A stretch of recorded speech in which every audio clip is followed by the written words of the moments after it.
Hello, नमस्कार. मी आहे भावना आणि मी आजपासून स्टार्ट करते माझं 30 डेजचं back to fit challenge, mommy addition.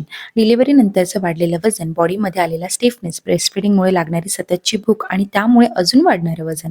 म्हणून मी आता ह्या सगळ्यावर फुल स्टॉप लावायचं ठरवलंय. आता मला माझा कम्फर्ट झोन सोडून छान हेल्दी, क्लीन ईटिंग ते पण प्रमाणात खायचंय. ॲटलीस्ट हाल्फ अवर वॉक करायचा आहे, एक्सरसाइज करायची, पण हे सर्व मी हळू करेन. या 30 दिवसांच्या चॅलेंजमध्ये मी हे 10 दिवस सिंपल आणि इझी ठेवणार आहे. त्यात आधी मी क्लीन ईटिंग आणि पोर्शन कंट्रोल करणार आहे सुरुवातीचे दिवस. त्यानंतर मी हळूहळू वॉक चालू करेल. वॉक चालू झाला की त्यात एक्सरसाइज पण ॲड करेल. सध्या मी चहा घेते तर त्यातून साखर असतेच. पहिले मी 2 टाईम चहा घेणार आहे 5 दिवस आणि त्याचे दुसरे 5 दिवस जे ठेवणार आहे तेव्हा मी फक्त मॉर्निंगलाच घेणार आहे आणि 10 दिवसांनी तो पण बंद करणार आहे.